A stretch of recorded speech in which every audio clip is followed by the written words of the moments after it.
Hey guys, tonight we slip into the shadowy corridors of a medieval monastery, where the air smells of damp stone, and flickering beeswax candles cast long, trembling shadows. You're barefoot, the cold floor biting your toes. As you hear a faint shuffle, a monk, eyes half closed, glides past in a trance. The walls are thick, built to keep out the world, but they can't contain the oddity of sleepwalking. Monks, bound by vows of poverty and obedience, lived lives of rigid routine prayer, work, prayer again, all under the watchful eye of an abbot. Historical records, like the chronicles of Orderic Vitalis, confirm monasteries were bustling hubs of spiritual life, housing dozens of monks who toiled by day and prayed by night. But when the candles were snuffed out, something peculiar happened. Some monks, deep in slumber, rose and roamed, their bare feet slapping stone floors. You can almost hear the echo now, a soft pat-pat-pat in the dark. Welcome to the strange history of sleepwalking monks, where holy men wandered in their sleep, stirring chaos and mystery in sacred halls. You probably won't survive this tale without wondering what's lurking in your own dreams. So before you get comfortable, take a moment to like the video and subscribe, but only if you genuinely enjoy what I do here.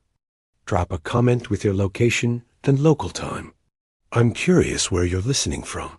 Now, dim the lights, maybe turn on a fan for that soft background hum, and let's ease into tonight's journey together. You're standing in a 12th century Benedictine monastery, somewhere in the misty hills of England, or maybe France. These weren't just random strolls.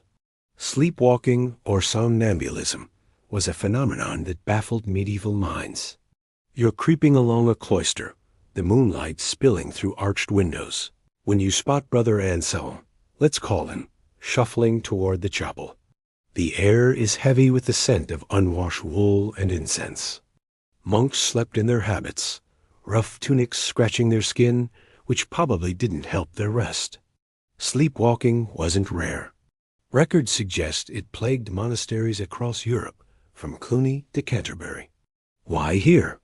Maybe it was the stress of constant prayer, the lack of personal space, or the eerie silence that hung over the place like a fog. You can imagine the other monks, woken by a creaking door, whispering, "Not again." It's kind of funny, picturing a holy man sleep-stumbling into a wall, but it spooked them too. What if he fell down the stairs or wandered into the forest?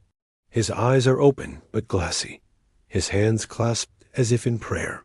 He's not awake, but he's moving with purpose. A quirky tidbit: some monks were reported to perform complex tasks in their sleep kneeling, chanting, even copying manuscripts. One account from a Cistercian abbey describes a monk who sleepwalked to the kitchen, sliced bread, and left it neatly stacked, only to wake with no memory. Historians still argue whether these episodes were genuine sleepwalking or a cover for nocturnal mischief. Maybe Brother Anselm just wanted a midnight snack. You pause at the dormitory, a long room with straw mattresses lined up like soldiers. Speaking of forests, you're now outside, the night air sharp with pine. The monastery's walls loom behind you, but the sleepwalker's gone rogue, heading toward the vegetable garden. The sleepwalker kneels, muttering Latin phrases you can't quite catch. It's creepy but oddly beautiful, like he's caught in a divine dance. You wonder what's driving him? Is it faith, stress, or something nobody back then could name? The mystery hooked medieval chroniclers, and it hooks you now, standing in this silent, sacred place where even sleep wasn't safe from the strange. You follow, dodging cabbages, wondering if he's chasing a dream or something weirder. Medieval folks didn't have weapon to explain this. They had theories, though some thought the moon tugged at the soul, others blamed bad humors. You smirk, imagining a monk blaming his sleepwalking on too much cabbage soup. But seriously, the phenomenon was so common that abbots started locking doors at night, a practice noted in monastic rules by the 13th century. It's a wild image, a fortress of faith, bolted shut to keep its own monks from wandering off in their dreams. You're back inside now, the chapel's wooden benches gleaming faintly. You're back in the monastery, the air thick with the musty scent of old parchment and the faint hum of distant chants. It's after midnight, and the dormitory is a sea of snores. But one monk, let's call him Brother Edric, isn't in his bed. You're walking past the chapter house, where monks gathered to hear the rule read aloud, its words hammering home discipline. No idle talk, no gossip, just devotion. He's heading toward the refectory, where monks ate in silence, listening to scripture over their barley stew. A quirky tidbit. Some chronicles claim sleepwalking monks spoke in their trances, muttering forbidden words they'd never dare say awake. One story from a French abbey tells of a monk who sleep-talked an entire song, startling his brothers, who thought it a miracle, or maybe a sin.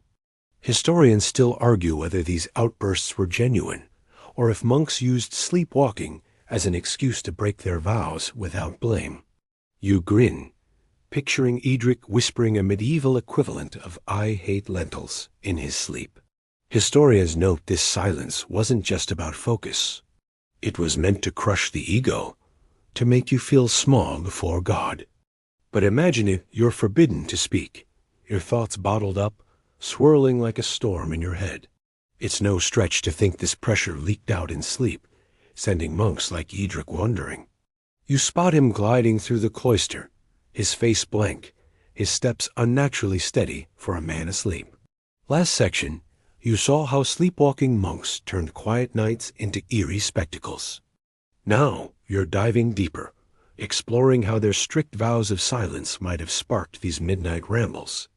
The monastery's rules are ironclad, and you're about to feel their weight. Monks, especially Benedictines, lived by the rule of Saint Benedict, a 6th century guide that demanded silence for hours each day, sometimes all day, except during prayers. You follow him now, his shadow flickering against the stone walls. The silence wasn't just a rule. It was a lifestyle that shaped every moment. You're standing in the cloister now, the moon casting a silver glow over the herb garden. Monks couldn't even gesture freely. Hand signs were used for basic needs, like asking for bread or water. This repression, some scholars suggest, messed with their heads. Sleepwalking might have been the mind's escape valve, letting out what silence locked in. You can almost feel it yourself, the urge to shout just to break the quiet. Ever tried staying silent for a whole day? It's harder than it sounds, and you're not even praying 7 times a day. Now you're trailing Edric into the church, his bare feet scuffing the floor. He stops at the altar, swaying slightly, and you wonder what's going on in his dreaming mind. The vow of silence wasn't just about words. It was about control, and sleepwalking was the opposite total loss of it. A 12th century chronicle from Germany mentions a monk who sleepwalked into the choir, singing off-key, only to wake up mortified. You chuckle, imagining the other monks' faces half annoyed, half spooked. Was he possessed, divinely inspired, or just overtired from copying manuscripts all day? You're back in the dormitory, the air heavy with the scent of straw and sweat. The silence here is oppressive, broken only by the rustle of habits as monks shift in their sleep. The vows shaped these men, but they also broke them in ways nobody expected. The monastery's walls hold secrets, and you're starting to see how silence wasn't just a rule. It was a force, pushing monks to wander in their dreams. Some scholars think the lack of verbal release pushed emotions into the subconscious, fueling these nocturnal escapes. Others say it was diet too much bread, not enough meat. You smirk, wondering if Edric's sleepwalking is just his stomach rebelling against another bowl of gruel. Either way, the monastery's silence wasn't just golden. It was a pressure cooker, and sleepwalking was the steam slipping out. As you watch Edric shuffle back to his bed, still asleep, you feel the weight of this place. You're creeping through the monastery's dim corridors, the air sharp with the smoky tang of tallow candles. It's well past Compline, the final prayer, and the place is hushed, save for the faint creak of wooden beams settling in the cold. You're following Brother Godric, a lanky monk with a sleepwalker's vacant stare, as he drifts toward the chapter house, a lit candle in his hand. You snicker, picturing the chaos monk scrambling, ale splashing, all because Brother Sleepy couldn't stay in bed. Historians still argue whether these fiery incidents were accidents or divine warnings. Some thought God was testing the monk's vigilance. Others whispered about demons nudging candles toward curtains. You're not sure what to believe, but Godric's flickering light is making you nervous. Remember how silence pushed monks like Edric to wander in their dreams. Now you're about to see how one sleepwalking monk nearly turned his holy home into a bonfire. The monastery's peace is fragile, and you're holding your breath. In medieval times, fire was a constant threat. Chronicles, like those of Matthew Paris, describe monasteries burning to ash from a single stray spark. Candles were essential for late-night prayers or copying manuscripts, but they were also disasters waiting to happen. You're watching Godric now, his candle flame dancing wildly as he sways. He's not awake, but he's moving with purpose, weaving past stone pillars. The wax drips, sizzling on the floor, and you wince, imagining the dry straw in the dormitory catching like kindling. One wrong step, and this place could be a medieval barbecue. Here's a quirky tidbit. A 13th century account from a Yorkshire abbey claims a sleepwalking monk set his own habit on fire while carrying a candle, only to wake up screaming as his brothers doused him with ale. You follow him into the church, where the air smells of incense and old wood. He's heading for the altar, the candle tilting dangerously. You can almost hear the abbot's heart skip fire. Wasn't just a practical worry. It was spiritual. Monasteries were sacred, their walls protecting relics and manuscripts. Losing them to flames was like losing God's favor. You're imagining the panic if Godric's candle tips onto the altar cloth. Would the monks see it as Satan's work or just bad luck? Either way, you're glad you're not the one mopping up the wax tomorrow. Now you're in the cloister, the moonlight glinting off the candle's flame. Godric pauses, muttering something unintelligible, maybe a prayer, maybe nonsense. The rule of St. Benedict demanded monks keep candles secured, but sleepwalkers didn't read rule books. You smirk, thinking of a modern equivalent, leaving your phone charger plugged in while you sleepwalk with a lit match. The monks tried to prevent this. Some abbots, records show, banned candles in dormitories after dark, forcing monks to pray by moonlight. But enforcing that? Good luck. You can picture the abbot sighing, "Not another sleepwalker with a candle." You follow him into the church, where the air smells of incense and old wood. He's heading for the altar, the candle tilting dangerously. You could almost hear the abbot's heart skip fire. Wasn't just a practical worry. It was spiritual. Monasteries were sacred, their walls protecting relics and manuscripts. Losing them to flames was like losing God's favor. You're imagining the panic if Godric's candle tips onto the altar cloth.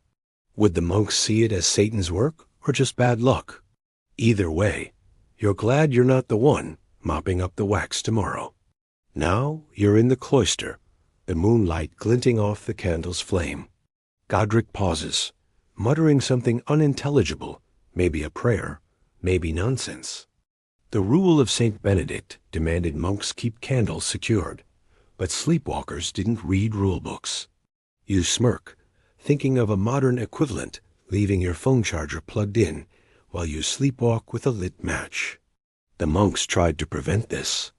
Some abbots, records show, banned candles in dormitories after dark, forcing monks to pray by moonlight. But enforcing that? Good luck. You can picture the abbot sighing, "Not another sleepwalker with a candle." You're lingering in the monastery's herb garden, the air heavy with the sharp scent of lavender and crushed mint underfoot. It's just before dawn, the sky a bruise of purple, and you're watching Brother Alfric, a wiry monk, shuffle past a row of rosemary bushes, his eyes half closed in a sleepwalker's trance. Remember that near disaster with Godric's candle? Now you're diving into the bizarre world of medieval remedies.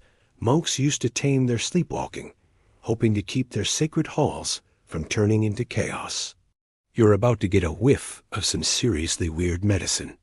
Medieval monasteries were like pharmacies of faith, blending prayer with plants to cure ailments. Historical records, like those from the Abbey of St. Gall, show monks cultivated extensive gardens, growing everything from sage to wormwood for healing. A 12th century herbal from a Cluniac monastery swears it worked, though your skeptical sounds like a recipe for slippery sandals and a bruised ego.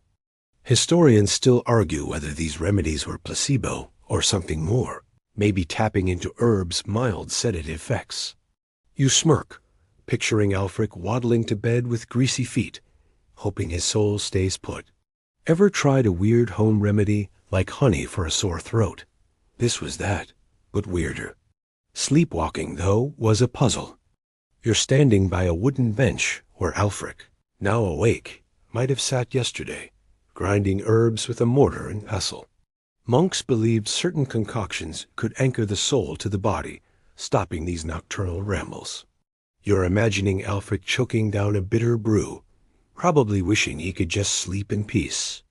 Here's a quirky tidbit. One remedy involved mixing mugwort and sheep fat, smeared on the soles of a monk's feet to ground him. You're trailing Alfric now, his sleepwalking path weaving through the garden. He pauses to pluck a sprig of valerian, crushing it in his hand, the scent sharp enough to make you blink. Medieval healers thought valerian calmed the mind, and they weren't entirely wrong. Modern science backs its mild calming properties. But monks didn't have lab coats. They had faith and folklore. Some mixed herbs with prayers, believing sleepwalking was a spiritual glitch. You're picturing a monk whispering psalms over a steaming cup of chamomile, hoping it'll glue his brothers to their beds. Now you're in the infirmary, a small room smelling of dried herbs and sweat. A monk physician, bleary-eyed, is brewing something that looks like swamp water. Sleepwalking remedies weren't just about herbs. Some involved tying cords around ankles or sprinkling holy water on mattresses. You chuckle, imagining Alfric waking up soggy, wondering why his bed smells like a font. These cures were hit or miss, and chronicles hint at monks who kept wandering despite the treatments. The infirmarian probably sighed a lot, muttering, "Back to the herb garden, I guess." As you follow Alfric back to the dormitory, you notice the other monks eyeing him warily. They're used to his midnight strolls, but it's still unsettling. The remedies reflect a deeper truth. Monks were desperate to control the uncontrollable. Sleepwalking wasn't just a quirk. It disrupted their sacred order, and they threw everything at it: plants, prayers, even a bit of superstition. You're wondering if Alfric's dreaming of freedom, his feet carrying him where his waking mind can't go. It's kind of poetic, but also a pain for the monk tasked with cleaning up the crushed herbs he's tracking everywhere. You're back at the garden's edge, the dawn light creeping in. Alfric collapses onto a bench, still asleep, the valerian sprig falling from his hand. The monastery's quiet again, but you feel the weight of their efforts. Every herb, every prayer, a plea for normalcy in a world where even sleep could betray you. These monks weren't just fighting sleepless nights. They were battling the mysteries of their own minds. You're standing in the monastery's courtyard, the night air cool and heavy with the scent of dew-soaked grass. A full moon hangs overhead, bathing everything in a ghostly glow, and you're trailing Brother Cuthbert, a stout monk with a sleepwalker's eerie grace.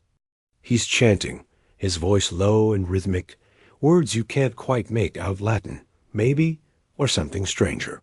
Remember those greasy-footed remedies Alfric endured? Now you're following Cuthbert as he weaves through the cloister, his chants echoing off the stone walls, pulling you into the haunting mystery of sleepwalking monks under the moonlight. Monasteries were built around prayer, and chanting was their heartbeat.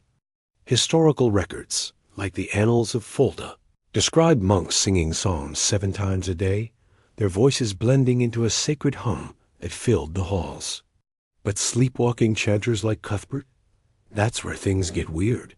You're watching him now, his lips moving as if he's in the choir, but his eyes are vacant, locked in a dream.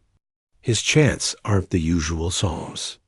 They're fragmented, almost otherworldly, like he's speaking to the moon itself. You're half expecting him to start singing a medieval version of a lullaby, and you stifle a chuckle at the thought. Here's a quirky tidbit. A 13th century chronicle from a Bavarian abbey claims a sleepwalking monk chanted an unknown hymn so beautifully that his brothers thought angels were singing, until he tripped over a bench and woke up cursing. Historians still argue whether these chants were divine inspiration or just garbled dreams spilling out. You're smirking, imagining Cuthbert belting out a holy hit single in his sleep, oblivious to the audience of owls outside. Ever mumbled nonsense in your sleep? Multiply that by a monastery's worth of repressed emotions, and you've got Cuthbert's midnight concert. You follow him into the church, where the air smells of cold stone and faint incense. The moonlight streams through a stained glass window, painting his habit in shades of blue and red. He's kneeling now, still chanting, his voice bouncing off the vaulted ceiling. Medieval monks believed the moon influenced the mind, hence lunatic, from the Latin for moon. They thought it tugged at the soul, stirring restlessness. You're wondering if Cuthbert's chants are his mind's way of wrestling with the monastery's rigid life.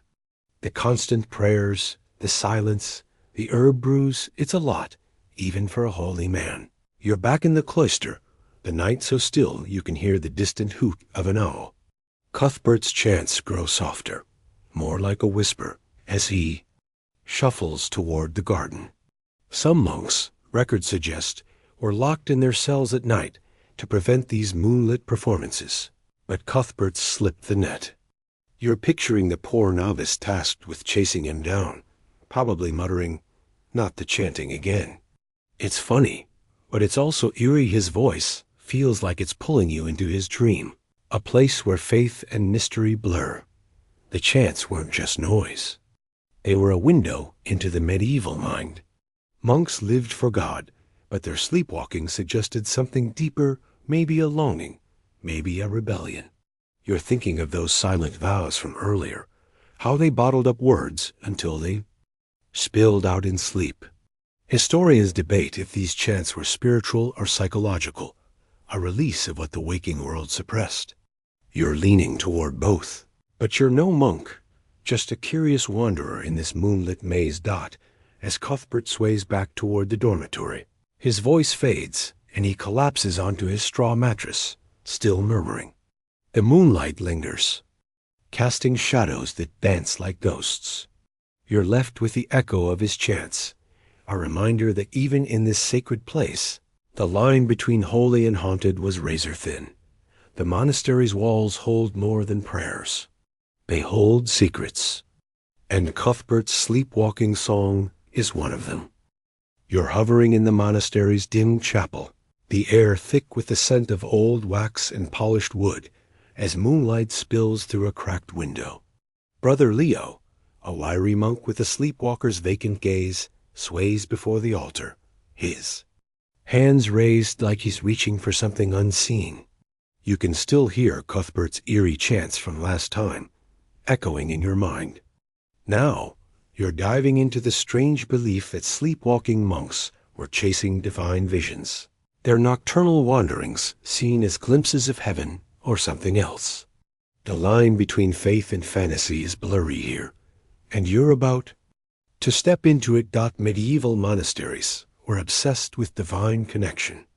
Chronicles, like those of the Venerable Bede, describe monks seeking visions through fasting and prayer, hoping for a peek at God's plan. But sleepwalking visions? That's where it gets wild. You're watching Leo now, his lips moving silently, his face lit with an eerie calm. Some monks claimed their sleepwalking brought them closer to God. Visions of angels, saints, or even the Virgin Mary. A 12th century record from a French abbey tells of a monk who saw a glowing figure while sleepwalking, only to wake up sprawled in a vegetable patch. You snicker, imagining Leo dreaming of halos, but tripping over cabbages. Here's a quirky tidbit. One monk reportedly sleepwalked to the chapel and saw Saint Benedict himself, who scolded him for snoring during Vespers. The story spread, and pilgrims flocked to the monastery, hoping for their own holy dreams. Historians still argue whether these visions were genuine spiritual experiences or just vivid dreams fueled by exhaustion and lentils. You're smirking, picturing Leo's divine encounter ending with a faceplant in the dirt. Ever had a dream so real you woke up confused? These monks lived that, but with a side of holy terror. You follow Leo through the cloister, his bare feet scuffing the cold stone. The monastery's silence feels heavier now, like it's holding its breath. Monks believed sleepwalking could be a divine gift, a crack in the veil between worlds. But not everyone agreed. Some habits thought it was just bad behavior, or worse, a trick of the mind. You're wondering what Leo's seeing, maybe a golden light, maybe a stern saint. The idea of divine visions wasn't just spiritual, it was social. A monk with a vision could gain respect, even fame, but a false one? That's a one-way ticket to the abbot's bad side. Now you're in the dormitory, where the other monks are stirring, their eyes glinting in the dark. They're whispering about Leo's latest trance, half in awe, half in doubt. The monastery's rules didn't cover sleepwalking visions, so abbots had to improvise. Some records show made sleepwalkers confess their visions to weed out fakes. You chuckle, imagining Leo mumbling about angels. Are the abbot's eyes? Not this again. It's funny, but it's also tense. Visions could make or break a monk's reputation, and the wrong one might get you scrubbing floors for a month. The belief in divine visions tied into the medieval view of sleep as a liminal space, neither fully earthly nor heavenly. You're thinking of those silent vows and candlelit scares from earlier. Everything in this place was about control, but sleepwalking defied it. Leo's still swaying, his hands tracing invisible patterns in the air. Is he seeing God or just dreaming of the monastery's meager supper? You're not sure, but the monks around you are watching, some praying, some skeptical. The mystery of these visions kept everyone on edge, blurring the line between miracle and madness. As Leo shuffles back to his straw mattress, collapsing with a soft thud, you feel the chapel's stillness settle over you. His vision is over, but the questions linger. Were these sleepwalking monks touched by the divine, or were their minds just unraveling under the weight of their holy lives? The monastery's walls hold the answer, but they're not talking, not yet. You're lurking in the monastery's shadowy undercroft, where the air smells of damp earth and sour wine. Barrels line the walls, their oak staves glistening faintly in the torchlight. You're following Brother Wulfric, a burly monk with a sleepwalker's unsteady gait, as he fumbles toward the wine cellar's locked door. Remember Leo's divine visions swaying in the chapel? Now you're about to witness a less holy scene. A sleepwalking monk raiding the monastery's precious wine stash, turning sacred order into a tipsy fiasco. You're bracing for chaos, and it smells like fermented grapes. Monasteries weren't just spiritual hubs. They were economic powerhouses. Historical records, like those from the Doomsday Book, show many abbeys produced and stored wine for mass, guests, and trade. The cellarer, the monk in charge, guarded this liquid gold like a dragon hoarding treasure. You're watching Wulfric. Now, his fingers clumsily tugging at the cellar door's iron latch. He's asleep, but somehow he's picking the lock, or maybe he just got lucky. You're half expecting him to wake up with a hangover he can't explain, and you stifle a chuckle at the thought. Here's a quirky tidbit. A 13th century chronicle from a Norman abbey describes a sleepwalking monk who drank half a cask of wine, then sang bawdy tavern songs until his brothers dragged him back to bed. The cellarer was livid, probably because he had to explain the missing wine to the abbot.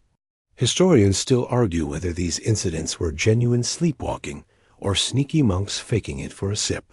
You're grinning, imagining Wulfric dreaming of a feast while his brothers panic. Ever raided the fridge at 2 a.m.? This is that, but with higher stakes and worse wine. You're inside the cellar now, the air cool and heavy with the scent of oak in fermentation. Wulfric's got a clay jug in hand, sloshing red wine onto his habit. The monastery's rules were strict no drinking outside Mass or special feasts, but sleepwalkers didn't care about rules. You're picturing the cellarer, Brother Grimface, waking to find his inventory in disarray. He'd probably mutter something unmonastic under his breath. The wine wasn't just for sipping. It was sacred, used in the Eucharist, and wasting it was practically a sin. Now, you're trailing Wulfric as he stumbles back toward the cloister, jug still in hand, leaving a trail of wine droplets. The other monks are stirring, their whispers, sharp with alarm. Some, records suggest, saw sleepwalking as a test of discipline. Others thought it was just gluttony in disguise. You're chuckling, imagining the abbot's face when he hears about this, probably torn between a sermon on temperance and locking the cellar tighter than a fortress. It's funny, but it's also a problem. Wine was valuable, and a sleepwalking monk could ruin a monastery's reputation faster than you can say, cheers. The cellarer's panic wasn't just about lost wine. It was about order. Monasteries ran on routine, and sleepwalkers like Wulfric were walking chaos. You're thinking of those herb remedies and moonlit chants from earlier. Everything was about control, but sleepwalking laughed in its face. Some abbots tried chaining barrels or posting night watches, but good luck stopping a determined dreamer. You're wondering if Wulfric's dreaming of a tavern or just really thirsty. Either way, he's making a mess, and you're glad you're not the one mopping it up. As Wulfric sways back to the dormitory, the jug slips from his hand, shattering on the stone floor. The crash echoes, and you wince, knowing the cellar is about to have a very bad morning. Wulfric collapses onto his mattress, snoring loudly, oblivious to the chaos he's caused. The monastery's quiet again, but the air feels charged, like a storm's brewing. Sleepwalking wasn't just a quirk. It was a threat to the sacred balance, and Wulfric's wine-soaked wander just proved it. You're creeping through the monastery's scriptorium, where the air hums with the faint scent of ink and vellum, and shelves groan under the weight of manuscripts. It's deep into the night, the only light a sliver of moonlight cutting through. A high window. You're trailing Brother Oswin, a gaunt monk with ink-stained fingers, as he shuffles toward a writing desk, his eyes glassy in a sleepwalker's trance.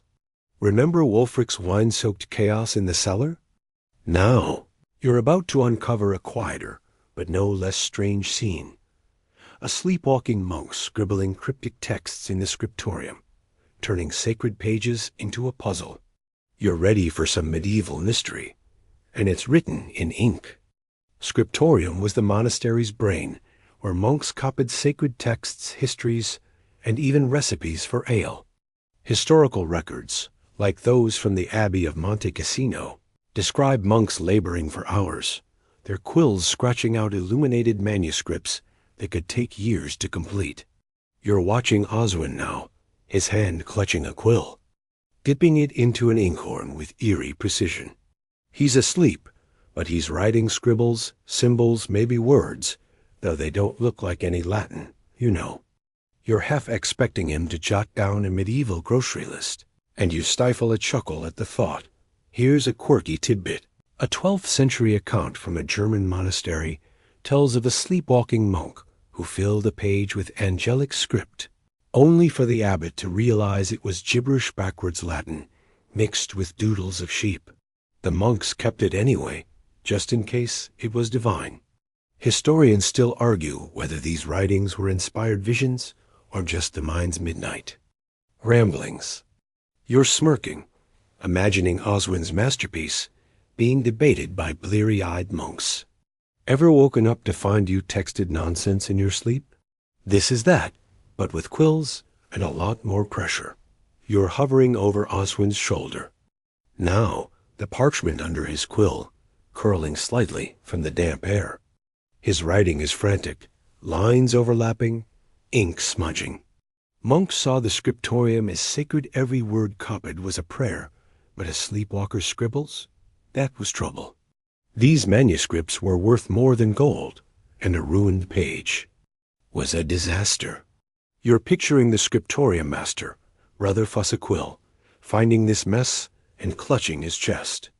The monastery's rules demanded care with texts, but sleepwalkers like Oswin were a walking risk to every precious page.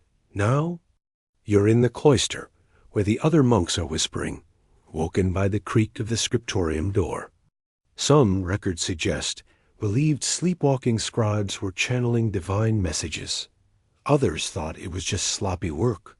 You're chuckling, imagining the abbot squinting at Oswin's scrawl, wondering if it's a prophecy or a bad dream. About sheep. It's funny, but it's also serious. Manuscripts were the monastery's legacy, and a sleepwalker could turn centuries of work into a blotchy mess. You're wondering if Oswin's dreaming of psalms, or just reliving a long day of copying. The scriptorium wasn't just about writing. It was about control, like everything else here. You're thinking of those wine-soaked barrels and moonlit.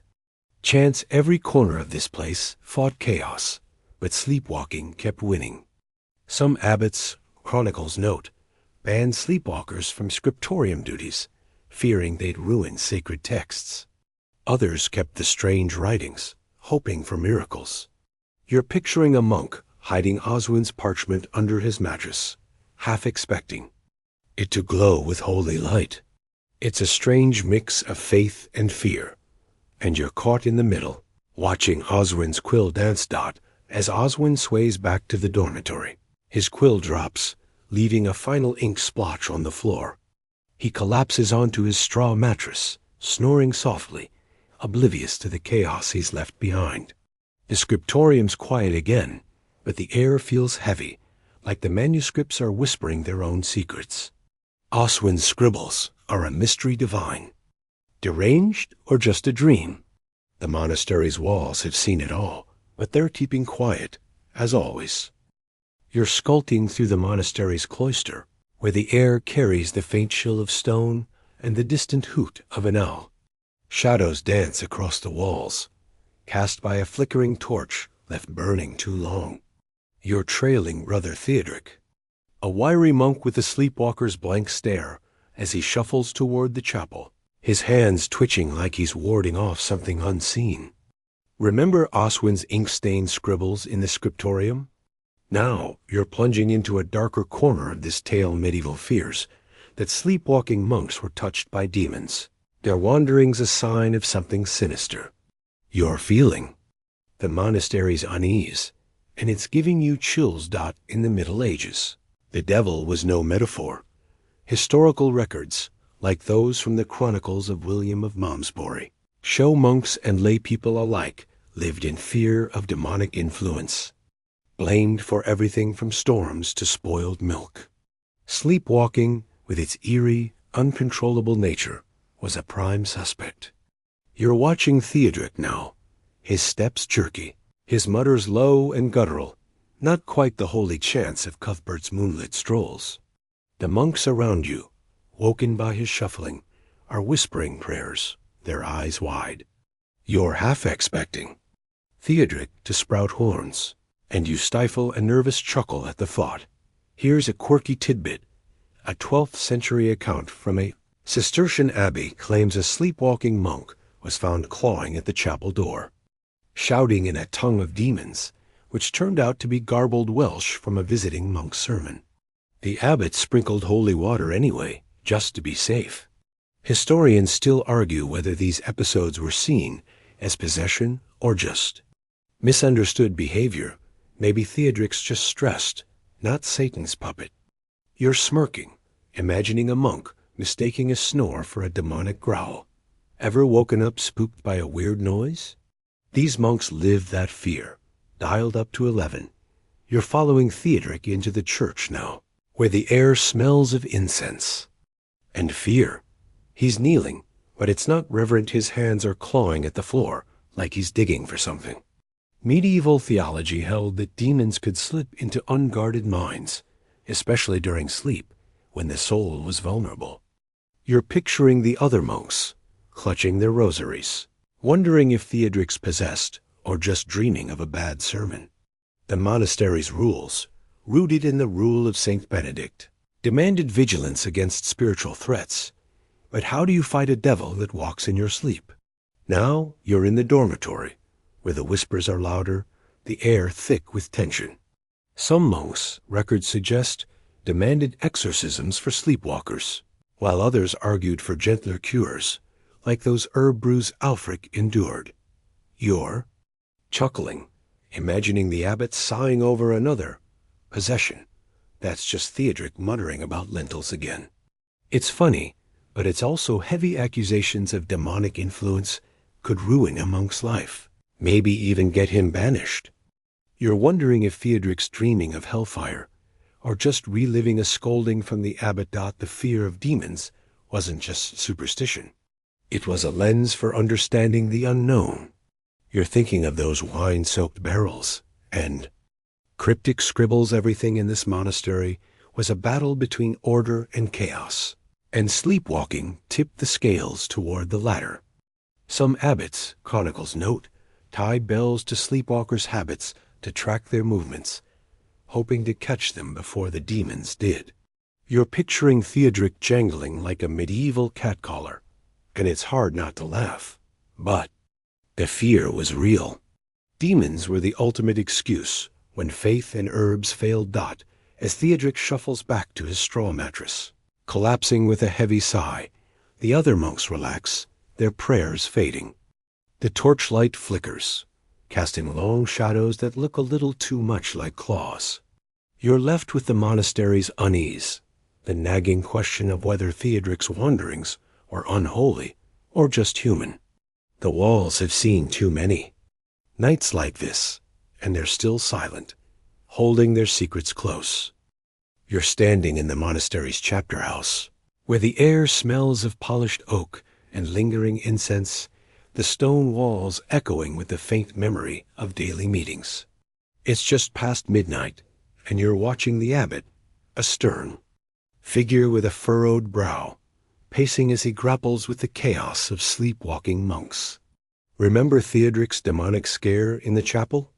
Now you're stepping into the abbot's shoes, feeling the weight of keeping a monastery in order when monks like Theodric wander in their sleep, disrupting the sacred rhythm. You're about to see leadership tested, and it's not pretty. The abbot was the monastery's linchpin, tasked with enforcing the rule of St. Benedict, which, as historical records like the 11th century customary of Cluny show, governed every aspect of monastic life: prayer, work, even sleep. But sleepwalking? That was a curveball. You're watching the abbot now, his candle casting jittery shadows as he mutters about Brother Theodric's latest escapade. He's got to balance discipline with compassion, all while keeping the monastery's reputation intact. You're imagining him wishing he could just lock everyone in their cells and call it a night, and you stifle a chuckle at the thought. Here's a quirky tidbit. A 13th century chronicle from an English abbey tells of an abbot who tied a sleepwalking monk to his bed with rope, only for the monk to sleepwalk with the bed frame dragging behind him. The other monks dubbed it the Holy Sled, and the abbot never lived it down. Historians still argue whether abbots saw sleepwalking as a spiritual failing or a practical nuisance. Probably both. Knowing this abbot's scowl, you're smirking, picturing him scribbling no more ropes in his ledger. Ever tried to fix a problem and made it worse?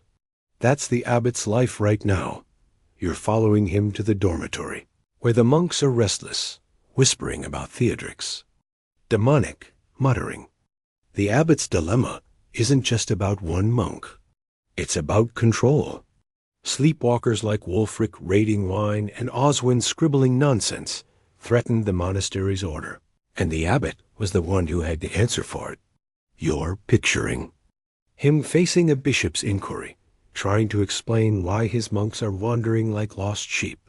The rule demanded stability, but sleepwalking was chaos incarnate, and you're feeling the abbot's stress like it's your own. Now you're in the cloister, where the abbot pauses, staring at the starry sky. Some abbots, records suggest, resorted to drastic measures, extra prayers, fasting, even moving sleepwalkers to isolated cells. Others tried gentler fixes, like Alfric's herb brews, hoping to calm restless minds. You're chuckling, imagining the abbot muttering, "Why can't they just sleep like normal people?" It's funny, but it's also heavy. His authority rested on keeping the monastery holy, and every sleepwalking incident chipped away at that. You're wondering if he's dreaming of a night without surprises, just once. The abbot's role tied into the monastery's broader struggle for order.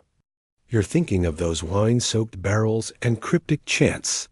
Every sleepwalking episode was a reminder that even holy men couldn't control their subconscious. Some abbots, chronicles note, consulted theologians, hoping for answers, while others just doubled down on discipline. You're picturing the abbot eyeing Theodoric's bed, tempted to nail it to the floor. It's a battle between faith and frustration, and you're caught in the middle, watching him wrestle with a problem no rulebook could solve. As the abbot heads back to his quarters, his candle flickering out, you hear him sigh, a sound heavy with exhaustion. The monastery's quiet again, but it's a fragile peace, like a held breath. The abbot's dilemma lingers, a reminder that even the holiest places couldn't escape the strange, unpredictable wanderings of the human mind. The walls know it, but they're not offering any advice.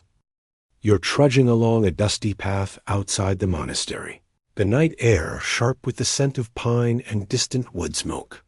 A pilgrim, cloaked and weary, leans on a staff, his eyes glinting as he tells you a wild tale by the glow of a campfire. You're still reeling from the abbot's struggle to keep his sleepwalking monks in line. Now you're diving into a pilgrim's account of a sleepwalking monk's miraculous journey, a story that's half legend, half mystery, and all wonder. You're ready for a tale that blurs the line between truth and campfire yarn. Pilgrims were the medieval world's travelers, carrying stories across Europe, as seen in records like the 12th century Pilgrim's Guide to Santiago de Compostela. They swapped tales of miracles and oddities, and monasteries were prime gossip hubs. You're listening to this pilgrim now, his voice low as he describes Brother Elfric, a monk who sleepwalked miles from his abbey to a sacred spring, waking to find himself knee-deep in water, unharmed. You're imagining Elfric splashing awake, confused but oddly blessed, and you stifle a chuckle at the thought.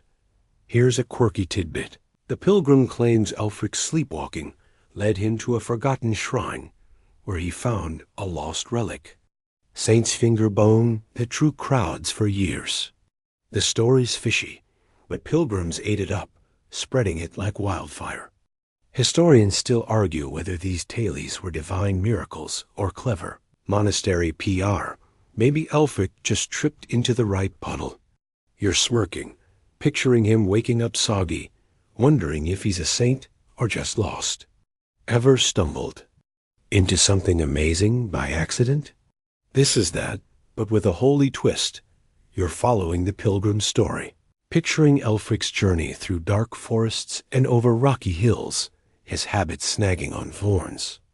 Pilgrims loved these stories because they mixed faith with adventure proof that God worked in mysterious ways. You're wondering if Elfric's sleepwalking was a miracle or just a lucky stumble. The monastery, records suggest, leaned into the tale, using it to draw donations and visitors. You're picturing the abbot, still stressed from Theodoric's antics, quietly thanking Elfric for boosting the abbey's fame, even if by accident. Now you're back at the monastery gate, where pilgrims are buzzing with Ælfric's story. Some monks, overhearing, roll their eyes. Others cross themselves, half believing. The tale's power wasn't just in its truth, but in its pull. Pilgrims brought coin, and monasteries needed it. You're chuckling, imagining a monk muttering, "Great, another soggy saint." It's funny, but it's also serious stories. Like this could make or break an abbey's reputation. And Ælfric's sleepwalking trek was gold, whether true or not. The pilgrim's tale ties into the monastery's broader struggle with sleepwalking. You're thinking of those demonic fears and inky scribbles. Every wandering monk was a wild card, but Ælfric's story turned chaos into glory. Some abbeys, chronicles note, encouraged these tales, hoping to attract pilgrims, while others clamped down, fearing exaggeration. You're picturing Ælfric, back in his dormitory, unaware he's a legend, probably just wishing for dry socks. It's a strange mix of faith and fame, and you're caught in its glow, wondering what's real. As the pilgrim finishes, his fire crackling low, you feel the night settle around you. Ælfric's journey, miraculous or not, lingers like the smoke in the air. The monastery's walls hold countless stories, but this one's got wings, carried by pilgrims far beyond the hills. You're left wondering if sleepwalking monks were touched by heaven, or just stumbling through dreams, but either way, their tales lit up the medieval night. You're lingering in the monastery's infirmary, where the air is thick with the scent of dried herbs and the faint tang of vinegar used to clean wounds. A single candle flickers, casting shadows that dance like ghosts on the stone walls. You're watching a monk physician, his face lined with exhaustion, as he pores over a tattered herbal, trying to unravel the mystery of sleepwalking. Remember that pilgrim's tale of Ælfric's miraculous trek? Now you're diving into the medieval healer's theories on why monks wandered in their sleep, blending faith, folklore, and a touch of guesswork. You're about to get a dose of medieval medicine, and it's not for the faint, dash-hearted. Medieval healing was a mix of ancient wisdom and divine trust. Historical records, like the writings of Hildegard of Bingen, show monks studied texts from Greek and Roman physicians, but filtered everything through a Christian lens. You're standing by the physician now, his hands stained with sage as he mutters about humors and vapors. He thinks sleepwalking comes from an imbalance, too much black bile, maybe, or a restless soul stirred by the moon. You're imagining him prescribing a nap under a full moon, and you stifle a chuckle at the thought. Here's a quirky tidbit. One healer's manual from a 12th century abbey suggested tying a live eel to a sleepwalker's ankle to shock the body awake. Spoiler, it didn't work, but it made for some slippery chaos. Historians still argue whether these theories were early science or pure superstition, probably a bit of both. You're smirking, picturing a monk chasing an eel across the dormitory, while his brothers sigh. Ever tried a weird cure that sounded good on paper? This was that, but with more fish and fewer results. You're following the physician now, as he shuffles to a shelf of clay jars, each labeled with faded Latin. He's mixing something valerian, maybe, or poppy seed, like Ælfric's old remedies. Medieval healers thought sleepwalking stemmed from physical or spiritual causes, bad diet, stress, or God's will. Some blamed the monastery's sparse meals. Bread and broth weren't exactly brain food. You're picturing the physician lecturing a monk on eating more turnips, as if that'd stop the midnight strolls. The truth is, they were grasping at straws, and you're feeling their frustration. Now, you're in the cloister, where the monks are whispering about the latest sleepwalker, Brother Theodoric again. Probably. The physician's theories weren't just academic. They shaped how the monastery handled its wanderers. Some healers, records suggest, pushed for exorcisms, tying sleepwalking to those demonic fears we saw earlier. Others stuck to herbs or bleeding, yes, with leeches. You're chuckling, imagining Theodric dodging a leech while the physician insists it'll cure him. It's funny, but it's also grim. Medieval medicine was a gamble, and sleepwalkers were the dice. The debate over causes wasn't just medical. It was philosophical. You're thinking of those wine-soaked barrels and cryptic scribbles. Every sleepwalking episode challenged the monastery's order, and healers were on the front lines. Some argued it was the mind rebelling against rigid vows.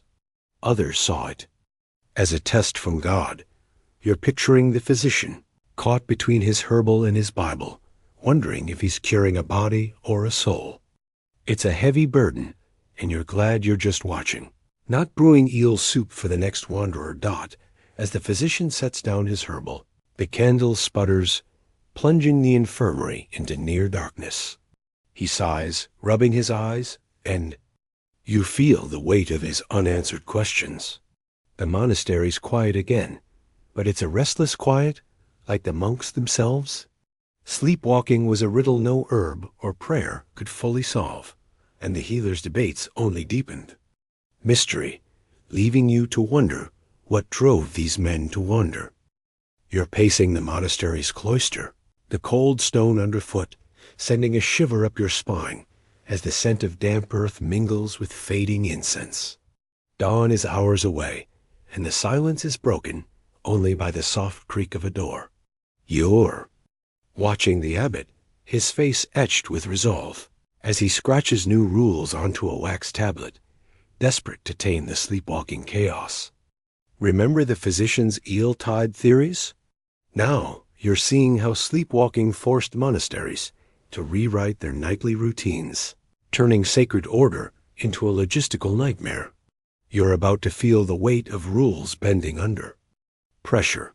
Monastic life thrived on structure, with the rule of St. Benedict, as seen in 11th century charters like those of Cluny, dictating every hour prayer, work, sleep.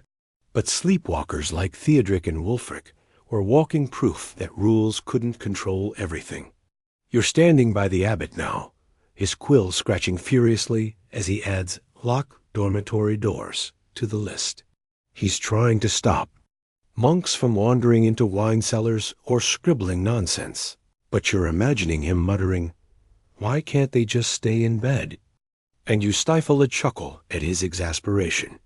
Here's a quirky tidbit. One abbey's chronicle from 13th century England mentions a rule requiring monks to tie their habits to their beds with twine, only for a sleepwalker to drag his mattress into the cloister, snoring all the way.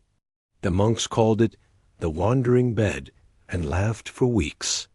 Historians still argue whether these new rules restored order or just added more chaos, probably the latter. Knowing this abbot's luck, you're smirking, picturing a monk tripping over twine in the dark. Ever set an alarm to stay on track, only to sleep through it? That's the monastery's struggle, but with higher stakes. You're following the abbot to the chapter house now, where he's reading the new rules to bleary-eyed monks. Doors locked, candles banned, night watches doubled. Sleepwalking was forcing a rethink of everything. You're picturing the novices, tasked with patrolling the halls, yawning as they listen for jangling bells or Wulfric's wine-soaked stumbles. The rules weren't just about safety. They were about control, preserving the monastery's holiness against the unpredictable. You're wondering if the abbot feels like he's herding cats. Holy sleepwalking cats. Now you're in the dormitory, where the monks are grumbling about the new locks. Some, records suggest, welcomed the changes, hoping for safer nights. Others saw it as a loss of trust.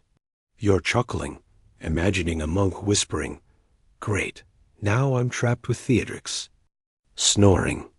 It's funny, but it's also tense. New rules meant more scrutiny, and sleepwalkers were already under suspicion, thanks to those demonic fears.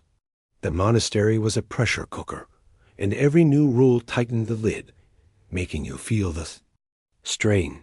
These changes weren't just practical. They reflected a deeper struggle. You're thinking of those inky scribbles and miraculous trek. Sleepwalking challenged the monastery's core.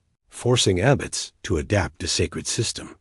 Some, chronicles note, even built separate sleeping cells for chronic wanderers, like medieval solitary confinement. You're picturing the abbot eyeing the budget, wondering if he can afford more locks or just more prayers. It's a battle between faith and function, and you're watching it unfold, caught in the monastery's restless rhythm. As the abbot finishes his tablet, he sighs, the weight of his role heavy in the dim light. The monastery's quiet again, but it's a forced calm, like a lid on a boiling pot. The new rules might hold for now, but sleepwalking monks are still out there, dreaming their way into chaos, and you're left wondering how long order can last. You're standing in the monastery's relic chamber, a small, vaulted room where the air feels heavy with the scent of aged wood and the faint musk of veneration.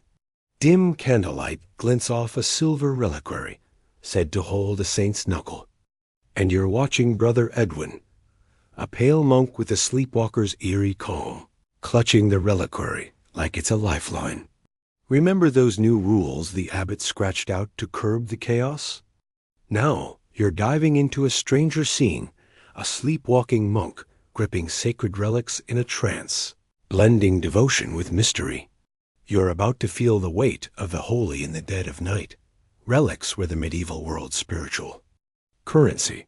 Historical records, like the 12th century chronicles of Glastonbury Abbey, describe monasteries guarding bones, cloth, or even hair believed to channel divine power. You're watching Edwin now, his fingers tracing the reliquaries. Engravings, his lips moving in silent prayer, or maybe just a dream. He's asleep, but his grip is fierce, like the relics pulling him closer to God. You're half expecting him to wake up and drop it, and you stifle a chuckle, imagining the clatter echoing through the monastery. Here's a quirky tidbit. 13th century account from a French abbey claims a sleepwalking monk hugged a relic so tightly he left finger marks in the wax seal, which the monks kept as a miracle imprint. Historians still argue whether these relic-clutching trances were seen as divine or just odd. Maybe Edwin's just dreaming of a saintly high five. You're smirking, picturing him waking up to find himself cuddling a holy bone. Ever clung to something in your sleep, like a pillow? This is that, but with eternal stakes. You're following Edwin now, as he sways through the chapel, the reliquary. Still in his arms, relics weren't just objects. They were power, drawing pilgrims like Ælfric's soggy shrine story. A sleepwalker with a relic could spark rumors of miracles or sacrilege. You're imagining the sacristan, the monk in charge, panicking at the thought of Edwin dropping a saint's knuckle. The monastery's rules, already stretched by locked doors and banned candles, didn't cover sleepwalkers hugging relics, but you're betting the abbot's about to add a new rule.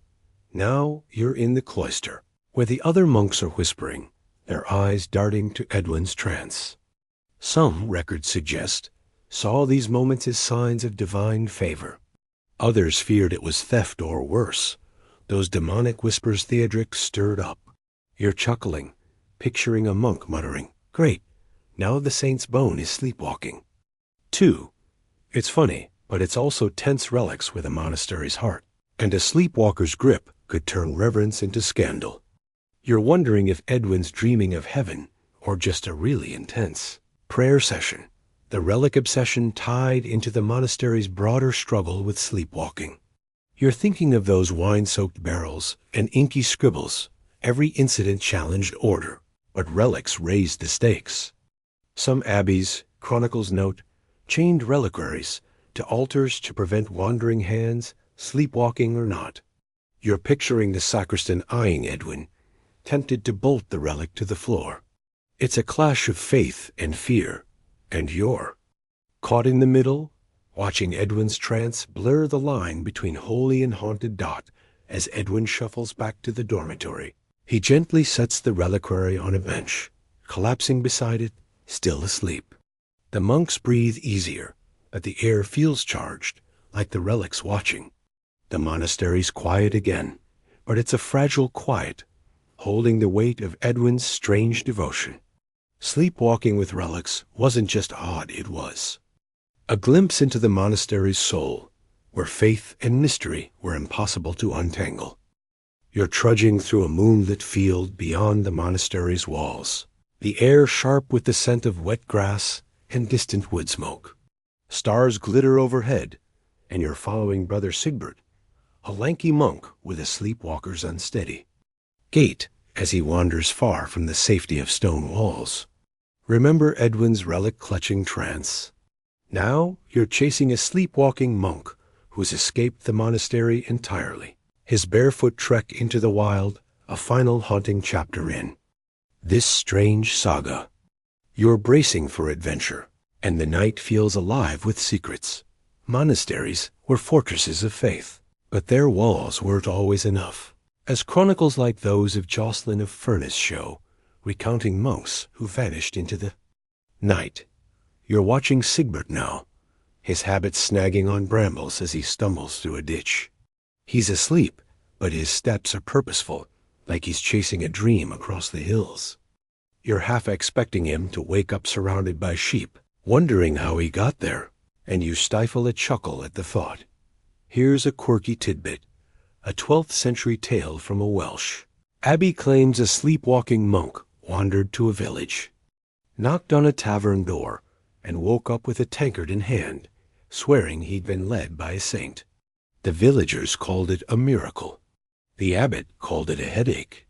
Historians still argue whether these escapes were divine quests or just restless minds breaking free. Maybe Sigbert's dreaming of freedom from lentils. You're smirking, picturing him waking up in a pigsty, confused but oddly content. Ever wandered somewhere in a daze? This is that, but with medieval stakes. You're following Sigbert deeper into the forest now, the trees closing in, their branches clawing at the sky. The monastery's rules, those locked doors, banned candles were meant to keep monks like him contained, but sleepwalking laughed at bolts. You're imagining the night watch, yawning back at the abbey, realizing Sigbert's gone AWOL. The fear wasn't just about losing a monk, it was about losing control. A sleepwalker in the wild could spark rumors like Elfric's shrine story, or worse, get eaten by wolves. You're wondering what Sigbert's chasing, maybe a vision, maybe just the wind out now. You're at the edge of a stream, where Sigbert pauses, swaying, his feet sinking into the mud. The other monks, if they knew, would be frantic. Some, records suggest, saw these escapes as rebellion, others as miracles waiting to happen. You're chuckling, picturing the abbot muttering, "Not another lost monk." It's funny, but it's also heavy. Every escape tested the monastery's grip, and Sigbert's out here, rewriting the rules with every step. You're picturing the chaos back at the abbey, monks scrambling to find him before dawn. This starry escape ties into everything you've seen: wine-soaked barrels, inky scribbles, demonic fears. Sleepwalking was the monastery's wild card, defying herbs, prayers, and locks. Some abbeys, chronicles note, sent search parties for wanderers, while others prayed they'd return with a story to rival Elfric's. You're imagining Sigbert's dream, a mix of starry skies and sacred chants, pulling him beyond the walls. It's a strange freedom, and you're caught in its pull, wondering if he'll find his way back or vanish into legend. As Sigbert collapses by the stream, still asleep, the night wraps around him like a cloak. The monastery's far behind, its walls silent but restless. You're left with the stars, the whisper of the stream, and the mystery of where Sigbert's dreams will take him next. You're back by the stream now, the water's gentle ripple, blending with the soft hum of crickets, a soothing lullaby under the endless stars. Sigbert's still there, curled up in the grass, his breathing slow and steady, like the monastery itself is exhaling.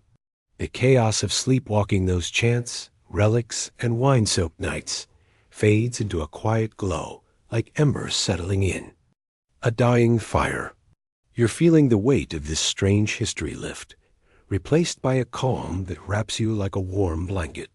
These monks, with their wandering feet and restless dreams, were just men caught between faith and the mysteries of their own minds. Their stories, wild and holy, linger like the scent of incense, but now they're softening, drifting into the night. You're safe here, under the stars, where the world feels gentle and still. Let the monastery's walls hold their secrets for now. You've walked their halls long enough. Close your eyes, let the stream's murmur carry you, and rest, knowing the monk's dreams are just whispers in the dark.